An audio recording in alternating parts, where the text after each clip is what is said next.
you need to avoid these 5 prospects in your 2026 fantasy baseball drafts. All right, Josh, I will start us off on a guy who has potential to be really good, and I don't hate him in 2026, but I just don't like his chances he's going to have in this season, and that is Samuel Basallo of the Baltimore Orioles. He's a great prospect. He did come up last year, and in last year, it was not good. He only had 18 hits and 109 at-bats, which that's a 165 batting average. He is not hitting the ball, and only 4 home runs in those 8 hits. Not walking a lot as well, so he's got a 1-to-5 walk to strikeout ratio. So there's obviously it's his first taste in the major leagues. Some guys get off on the right foot, some guys don't, and Basallo alone doing that shows me he's gonna have a very short leash during this 2026 season. And also the Orioles, right? They had a big offseason. They brought in a lot of hitters. Taylor Ward, Pete Alonso, for example, and Blaze Alexander. So those are some guys who potentially might take some at-bats away. Adley Rutschman's a great bounce-back candidate. So Basallo will not get a lot of catching opportunity back there, besides when he needs to get a rest. And then first base, you got Pete Alonso. So you're not taking Alonso out of the lineup. So he's pretty much fighting for a DH spot. And they also got some good batters on their bench. They got Tyler O'Neill, Ryan Mountcastle, Jeremiah Jackson. Leody Taveras if they want to, give an outfielder a DH spot for the day. That's my problem with this. There's a lot of problems there, and it's like mainly the traffic around him. He's not gonna have a way into first base because they just paid Pete Alonso to play. So they're gonna give Pete all the at bats. If Adley has a bounce back season, that's going to suck for Basallo as well. And it is one of those things where, Tyler O'Neill's having a really good start in spring training.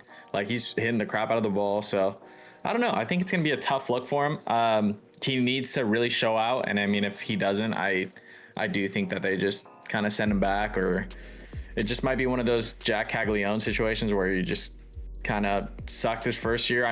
Cag looks okay, but I don't know. We can't give it too much into spring training, but from what we've seen from Basallo, it's not gonna. I don't think it's gonna work out for him too well. Way too much swing and miss and chase problems in my eyes, and with Jackson Holiday being out for a little bit, he gets a little bit more leeway. But at the moment, I just can't. If he does not get off to a hot start, there's a very real chance Basallo is just riding the bench all year, gets sent down. 100%. So so he has all 3 of his options still, so he's more than able to be sent down. So 100%. That's the main reason I'm avoiding him. It's not because of his potential per se. He's got massive potential. I just think he's going to be blocked. Yeah, no, I think that's fair. And especially when you're looking at these rookies, you mainly want to just see what actual potential they have in terms of just the opportunities that they'll get. And kind of going into this one, this guy's going to get a lot of opportunities, and I think it's going to get a lot of opportunities to strike out, which is Munetaka Murakami.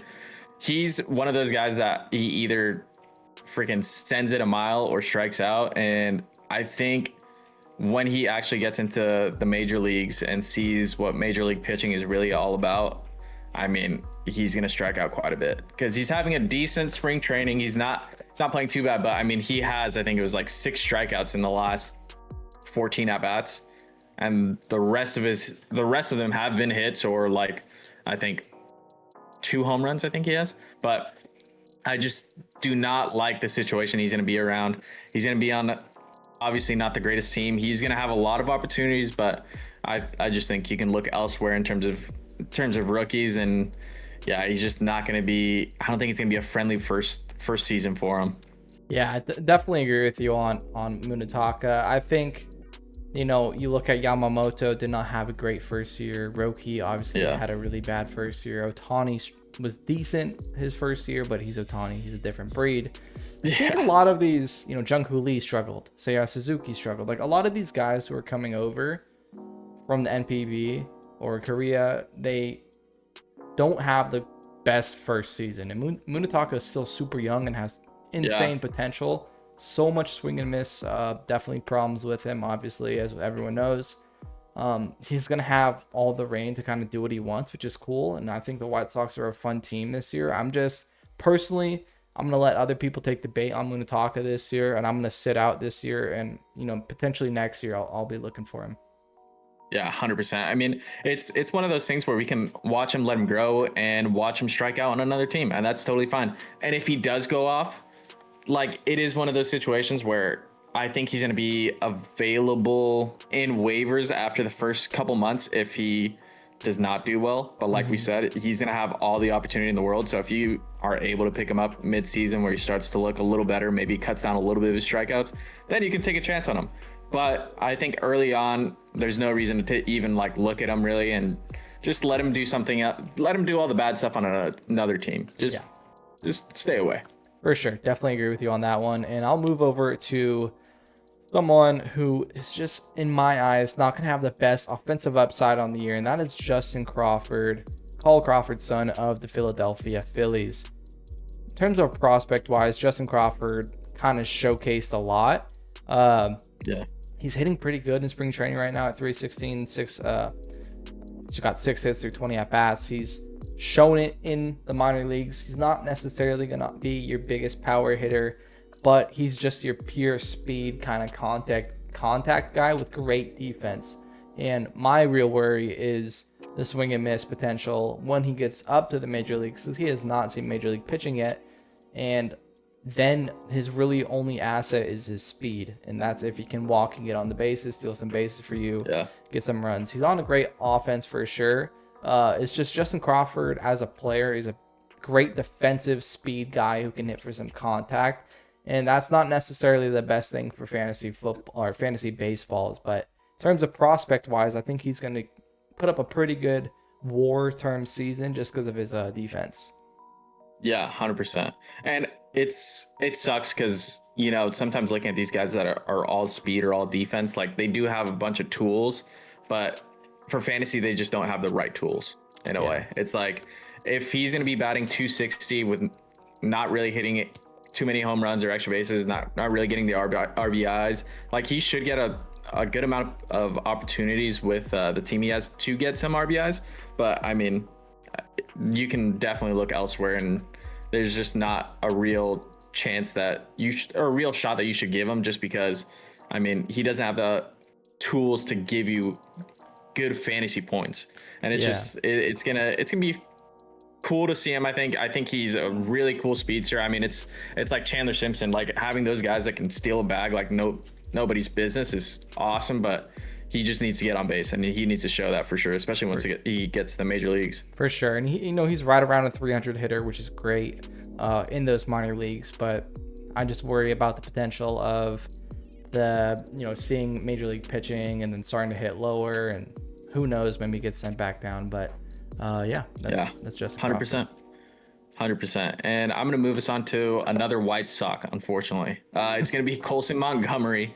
He honestly showed out his first year. He was batting like, I think, mid 230, 240s. He had 21 home runs in 71 games, which is pretty insane. I just do not like where he's being drafted right now. I think the hype is really high on him. I mean, 173 is just really high for a guy that I still don't think has proven himself as much. Like 21 home runs in half a season is cool and all, obviously, but we'll see how he goes through the full season. Traveling with the MLB team for a full season is tiresome. So, he could be one of those guys like PCA, where he had a fantastic first half of the year and then just kind of fell off right after the All-Star game. So it's like, if you're taking a chance on drafting a rookie, I think it's just really tough to go with him. I can't really see myself drafting him at like the range that he's being at, which is, I think it's like the 180s, 190s. I think there's just better potential around him. And I don't know, the opportunities like we've talked about on the White Sox are not going to be plentiful. He's going to get a lot of at-bats, but it's just not going to be a chance to really score, So it's going to be tough for him. I think it's going to be different. I do still see him probably hitting about like 20 something home runs, but I don't think it's going to be the same as last year. Definitely agree with you. Not at the same rate at all. He's actually has a pretty interesting story of where he came up, was an amazing hitter and lost it like right away, and he got sent down to pretty much like out of baseball. Like he got sent to, Dang. I think it was somewhere in Florida where it was just him and a coach, and all he had to do was just hit. Like they just trained and hit. He didn't play any games, and that, you know, for someone who's drafted first round and probably was the guy his whole life, and then all of a sudden now gets sent out of baseball pretty much by his organization. He came back and it was great. It just wasn't for long enough for me, and like you said, around that ADP, I'm looking at a lot of other guys that I like a little bit more. And Colson Montgomery has the potential, but I would let it ride for a year because he is a big swing and miss guy. 100%. Yeah, and I'll lead this over to the final guy. Is Carter Jensen of the Kansas City Royals. I think the Royals are going to be sneaky a pretty good team.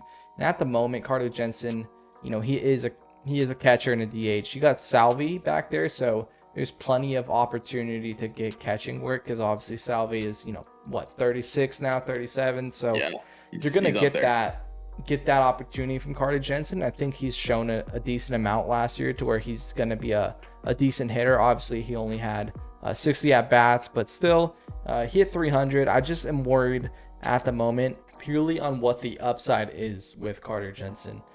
He's shown that he's not the biggest power threat in terms of, you know, his minor league history, but Carter Jensen himself, there's a lot of people in that lineup, I feel like, who are bench bats who could potentially start off hot or take his spot at that DH role, and he's really only going to be trading catching time with Salvador Perez, because there's a chance in my eyes maybe Jack Caglianone's defense falls off, and then they got to put him at DH because you got Vinny Pasquantino at first. So let's say if something with Jack Cagliano, they want him just strictly focus on hitting, Jack goes to that DH role, then you got to move Carter Jensen to the outfield maybe, or just mix him with the catcher. And I just think there's a potential to be blocked a lot. They just signed Starling Marte for the outfield, Lane Thomas. There's a lot of guys that are going to get at bats just because they're veterans. And if Carter Jensen stopped, like kind of similar to the first guy we were talking about, if he starts off slow, there's going to be definitely a chance blockage for him. Yeah, 100%. I think that signing of Starling Marte was actually kind of sneaky for the Royals. I think they're trying to really get that lineup deep, so it's going to be tough. I don't know. It's interesting in his eyes because like you said, if Jack's defense, it wasn't all that great last year. So I mean, if his defense just falls off, it's going to be really tough for him. And I think they do really want him to just focus on hitting, especially just because when he's hitting, like right now during spring training, he is hitting that ball hard right now. He's playing really well. So we'll see. Carter Jensen's just going to have a really tough time. I think that team is going to be sneaky deep, kind of like they always are. I feel like they just have a bunch of role players that kind of get it done. So I think it's going to be one of those things where, he just won't get the shot that he needs, and will probably just get sent back if he's not hitting the ball well either. For sure. Definitely agree. And, you know, obviously all of these guys, we're not for sure. We haven't seen their big cup of coffee yet in MLB. So we could very well eat our words after this one. But these are prospects that we're definitely avoiding in the drafts. Let them go for a year. Then maybe in 2027 we can talk about targeting them based off what we saw. But definitely avoid these. If you guys have any questions or any fantasy advice you will want to give us, because a lot of you guys like doing that, let us know in the comments. We will see you guys 100%. In the next one. Peace.